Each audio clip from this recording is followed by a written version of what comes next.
areas such as checkpoints and hotels. Al-Shabaab has also carried out attacks in neighboring Kenya and Uganda. Somalia's government says it's trying to stop attacks like these from happening.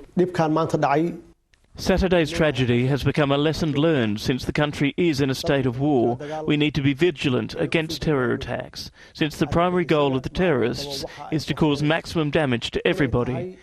They are not only targeting those who work for the government, but the entire population.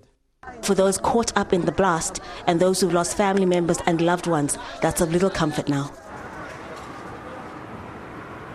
The reason why Somalia's president blames Al-Shabaab is because there's a certain way Al-Shabaab operates. They were pushed out of Mogadishu a few years ago, but every now and again they manage to come back to the city, and they tend to target hotels and security checkpoints. For example, the one on Saturday where the truck exploded, the people there were telling us that the truck that was used, the vehicle that was used, was a fairly normal-looking vehicle. The people in the car were dressed in civilian clothing, so it made it very, very hard for security forces to identify before it was too late that that was Al-Shabaab or that was a threat. That's one of many, many challenges security forces and officials in Somalia are facing, trying to improve security in the country.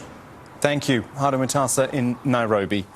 And now on Skype from Mogadishu, we've got Hodan Ali, who is a humanitarian and development advisor to the mayor of Mogadishu. Hodan, thank you for your time.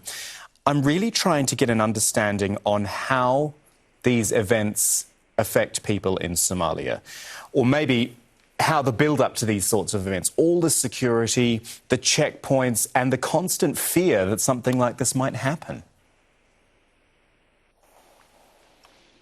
Thank you for having me. I think a lot of times we focus on the numbers and the mass casualties and the physical destructions.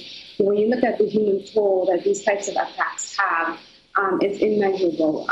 Last night I had some time that I spent at the hospitals doing assessments, triaging to see who needs to be flown to for treatment and who can be managed within the country. I've sat with mothers, I've sat with brothers and sisters who lost loved ones or who are nursing injured family members, and you can hear the cracks in their voices, the pain that these types of atrocities have. I met a mother who, was out in the market selling tea to support her 3 kids in university. One of the girls died. One is in critical condition and has been flown to Turkey today. So the human impact is immeasurable, both for the families for this country as well. What more could be actually done to try to prevent attacks? Because part of me always thinks that if a group, be it Al-Shabaab or anyone, wants to blow up a car or a truck, they're going to do it. They're going to find a way to do it. They already keep finding ways to do it. I mean, is just more security the key at the moment? I think that's the million-dollar question in terms of how do you manage someone who has committed themselves to dying. And this is not just something particular to Somalia, it is a global phenomenon.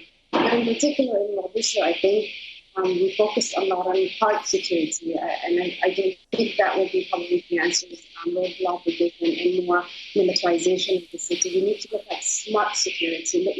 We need to look at using communities to own their own securities. Having intelligence as a driver to battling Al-Shabaab. But in the end, we have people who are bent on dying and taking out the most that they can. It's an ideological issue that this country faces, and I don't think it's going to be one militarily. I think we need to explore other options that may bring some peace to this city in this country. Hodan Ali, advisor to the mayor of Mogadishu, thank you so much for your time. Do appreciate it.